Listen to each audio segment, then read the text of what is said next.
जय गौर श्री राधा रमणो विजयते। आज हम लोग अध्ययन करेंगे श्रीमद् भगवद गीता के अध्याय 9 के श्लोक संख्या 23 और 24 का। तो चलिए प्रारंभ करते हैं गीता के 9वें अध्याय का 23वां श्लोक। एप्यन्य देवता भक्ता यजन्ते श्रद्धयान्विता तेऽपि मामेव कौन्तेय यजन्त्य विधि पूर्वकम। आइए अब इसके शब्दार्थ को देखते हैं, फिर इसके अनुवाद को जानने का प्रयत्न करेंगे। ये अर्थात जो, अपि माने भी, अन्य अर्थात अन्य या दूसरे, देवता अर्थात दिव्य देवता, भक्तः अर्थात भक्त, यजन्ते अर्थात पूजा करें, श्रद्धयान्विता अर्थात निष्ठा पूर्वक, ते माने वे, अपि अर्थात भी, माम मतलब मुझको यानी श्री कृष्ण को, इव माने ही या केवल, कौन्तेय अर्थात हे कुंती पुत्र अर्जुन, यजंती अर्थात पूजा, अविधि पूर्वकम अर्थात गलत विधि से या जिसमें कोई विधि ही ना हो ऐसी पूजा करते हैं। तो आइए अब इसके अनुवाद को जानने का प्रयत्न करते हैं। भगवान श्री कृष्ण अर्जुन से क्या कहना चाह रहे हैं, अनुवाद में जानेंगे।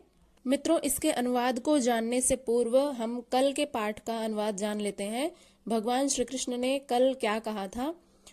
उन्होंने कहा था, हे अर्जुन, जो अनन्य प्रेमी भक्तजन मुझ परमेश्वर को निरंतर चिंतन करते हुए निष्काम भाव से भजते हैं, उन नित्य निरंतर मेरा चिंतन करने वाले पुरुषों का योगक्षेम मैं स्वयं प्राप्त कर देता हूँ।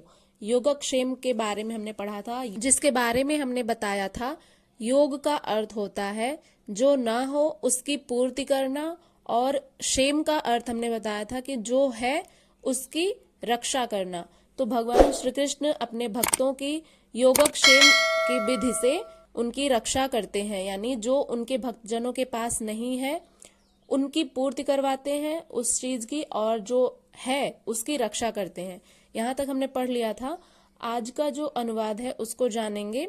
गीता के 9वें अध्याय के 23वें श्लोक में कहते हैं भगवान श्री कृष्ण अर्जुन से, हे कुंती पुत्र अर्जुन, जो भक्तजन श्रद्धा पूर्वक अन्य देवताओं की पूजा करते हैं वे भी मेरी पूजा करते हैं, किंतु वे गलत विधि से ऐसा करते हैं। अब वे गलत विधि से क्यों करते हैं उसको जानने का प्रयत्न करते हैं। इसमें भगवान श्री कृष्ण यह कहना चाह रहे हैं कि हे अर्जुन, उन्होंने सिर्फ अर्जुन को ही नहीं बताया बल्कि इस गीता के माध्यम से हम सबको भी बताने का प्रयत्न कर रहे हैं कि हे अर्जुन, यद्यपि श्रद्धा से युक्त होकर जो सकाम भक्त यानी जो कामना के साथ अपने देवता को आराधना करता है, उनकी पूजा करता है, जो सकाम भक्त दूसरे देवताओं को पूजते हैं वे भी मुझको ही पूजते हैं। यानी अब ऐसा क्यों कह रहे हैं श्री कृष्ण जी? क्योंकि वे सर्वत्र व्याप्त हैं, ऐसा हमने पिछले श्लोकों में पढ़ा है। वे जल, वायु, आकाश, पृथ्वी हर जगह व्याप्त हैं। सब प्राणियों में, चाहे वो मनुष्य हो, पशु पक्षी हो, जीव जंतु हो, पेड़ पौधे, चराचर, सब में वे व्याप्त हैं। इसलिए वे कहते हैं, इसलिए जो देवताओं की पूजा करते हैं उनमें भी, उन देवताओं में भी भगवान श्री कृष्ण का ही वास है। इसलिए भगवान श्री कृष्ण कह रहे हैं कि हे कुंती पुत्र अर्जुन, यद्यपि श्रद्धा से युक्त होकर जो सकाम भक्त दूसरे देवी देवताओं को पूजते हैं वे वास्तव में मुझको ही पूजते हैं। यानी इनडायरेक्टली या फिर अप्रत्यक्ष रूप से देखा जाए तो वे अपने देवी देवताओं की आराधना कर रहे होते हैं, लेकिन उनमें जबकि श्री कृष्ण का वास होता है तो इसलिए वे अप्रत्यक्ष रूप से कहीं ना कहीं श्री कृष्ण की ही आराधना कर रहे होते हैं। तो यहाँ पर भगवान श्री कृष्ण कह रहे हैं कि वे भी मुझको ही पूजते हैं, किंतु उनका वह जो पूजन है, वह जो आराधना की विधि है, वह गलत विधि है, अविधि पूर्वक अर्थात अज्ञान पूर्वक है। हालांकि वे यह तो नहीं जानते, इसलिए अगर जो श्री कृष्ण को जान लेगा वह तो उन्हीं को ही आराधना, उन्हीं की ही आराधना करेगा। जबकि यहाँ पर श्री कृष्ण कह रहे हैं कि मैं ही सर्वत्र व्याप्त हूँ, तो एकमात्र श्री कृष्ण की ही आराधना करनी चाहिए। जब वे ही सर्वत्र व्याप्त हैं, सब जगह सब में विद्यमान है, तो उन्हीं की ही आराधना, उन्हीं की ही पूजा करनी चाहिए। लेकिन अज्ञानवश लोग अन्य देवी देवताओं की पूजा अर्चना करते हैं, जो कि गलत विधि है। हालांकि वे पूजा तो भगवान श्री कृष्ण की ही करते हैं, लेकिन अप्रत्यक्ष रूप से। देखिए, पूजा करने का अर्थ यह होता है कि आप अज्ञान में रह करके पूजा कर रहे हैं या फिर आपको कुछ ज्ञात भी है कि पूजा किस तरह से की जाती है, किसकी पूजा आप कर रहे हैं, क्या आप जानते हैं उनको जिनकी आप आराधना कर रहे हैं, क्या आपको यह ज्ञात है, ज्ञान का प्रकाश है कि आप जिनकी आराधना कर रहे हैं वे आपके इष्ट हैं। तो मित्रों, अब से हमें पूजा करते समय विशेष रूप से यह ध्यान देना होगा कि हम किसकी आराधना कर रहे हैं। यहाँ पर जबकि भगवान श्री कृष्ण खुद बता रहे हैं कि वे ही सर्वत्र व्याप्त हैं, इसलिए हमें उन्हीं की ही एकमात्र आराधना करनी चाहिए। तो चलिए आगे बढ़ते हैं अगले श्लोक की तरफ।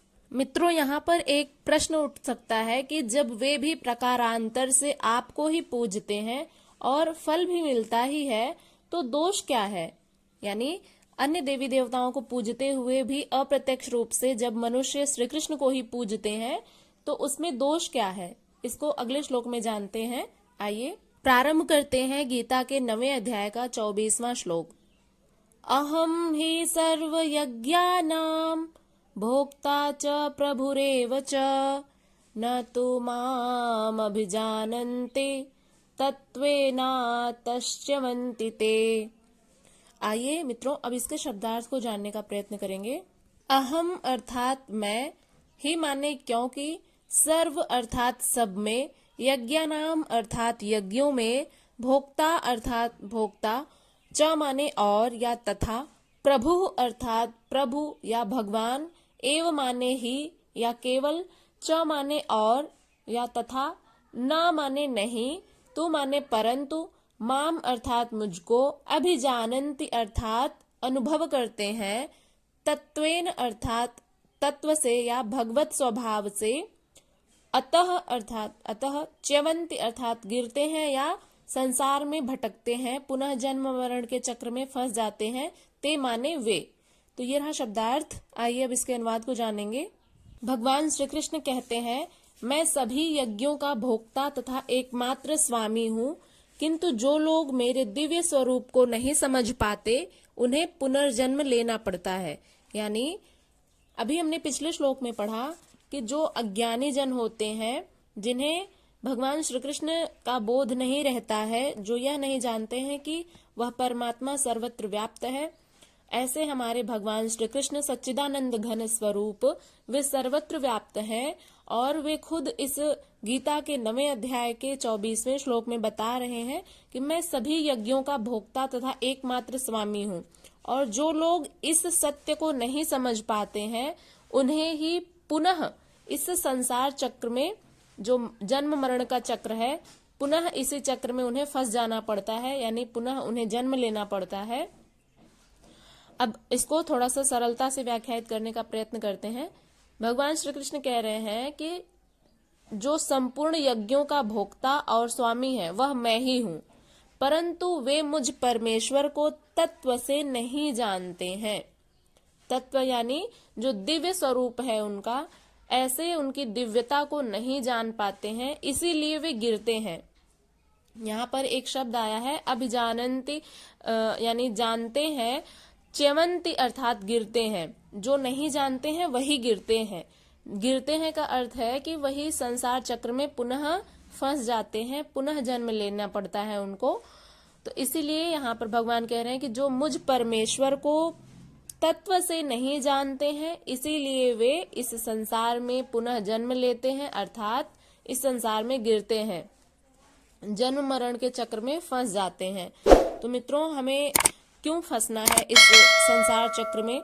क्या आपको फंसना है या फिर भगवत प्राप्ति हेतु उस परब्रह्म परमात्मा को जानना है, उनके स्वरूप को तत्व से जानना है?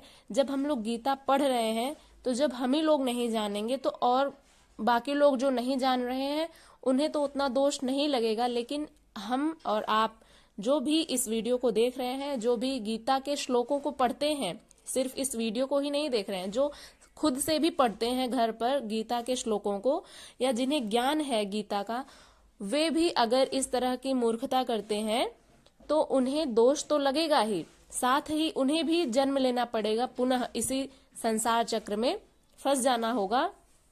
इसलिए मित्रों, उनका कोई दोष नहीं होता है जो अज्ञानी होते हैं, लेकिन जो जानबूझ करके गलती करते हैं उन्हें बहुत अधिक दोष भागी होना पड़ता है, उन्हें बहुत अधिक दोष लगता है। इसलिए हम इस श्लोक को जब पढ़ रहे हैं तो हमें इस श्लोक को आत्मसात करना होगा और हमें जानना होगा कि भगवान श्री कृष्ण ही सर्वत्र व्याप्त हैं। वे हम में है, आप में है, समस्त सृष्टि में है, सभी प्राणियों में है। और जो अन्य देवी देवताओं की हम लोग आराधना करते हैं उनमें भी साक्षात भगवान श्री कृष्ण ही विद्यमान है और अप्रत्यक्ष रूप से कहीं ना कहीं हम उन्हीं की ही आराधना कर रहे होते हैं। लेकिन वह जो हम आराधना कर रहे होते हैं वह मूढ़ता में करते हैं। मूर्ख हमारी जो बुद्धि है वह मूढ़ बुद्धि हो जाती है, हम नहीं जान पाते हैं अज्ञानतावश। इसलिए आज ही हमें यह जान लेना चाहिए कि सर्वत्र व्याप्त है भगवान श्री कृष्ण सच्चिदानंद घन स्वरूप, हमारे परमेश्वर, हमारे इष्ट, वही सर्वत्र व्याप्त हैं। इसलिए हमें उन्हीं की ही एकमात्र आराधना करनी चाहिए और उन्हीं के ही स्वरूप को अपने हृदय में, उनकी जो छवि है उसको बसा करके उन्हीं का ही एकमात्र निरंतर चिंतन स्मरण करते रहना चाहिए। मित्रों, हम चाहे कोई भी कर्म कर रहे हो, भगवान का स्मरण सदैव हमारे मस्तिष्क में होना चाहिए और हमें यह अनुभव करना चाहिए खुद से कि भगवान हमारे साथ ही है और हम जो कुछ भी कर रहे हैं वे स्वयं देख रहे हैं। इसलिए हम किसी गलत कर्म में भी कभी नहीं पड़ेंगे। तो मित्रों, आपसे यही एक निवेदन है कि यदि आप लोगों ने ये वीडियो पूरा देखा है, यहाँ तक समझने का प्रयत्न किया है, तो आशा करते हैं कि आप लोग इस श्लोक को आत्मसात करेंगे, अपने जीवन में उतारेंगे और इस वीडियो को अपने मित्रों तक भी शेयर करिएगा। वैसे मैंने पूरी कोशिश की है कि आपको समझाऊं और जैसा कि हर वीडियो में हम अत्यंत सरलता से समझाने का प्रयत्न करते हैं कि हर एक श्लोक का जो अर्थ है वह आपके हृदय में उतर जाए। तो मित्रों, चलिए मिलते हैं अगले श्लोक के साथ कल अगली वीडियो में। तब तक के लिए नमः संस्कृताय। जय श्री कृष्णा। अपना ध्यान रखिएगा। हरे कृष्णा।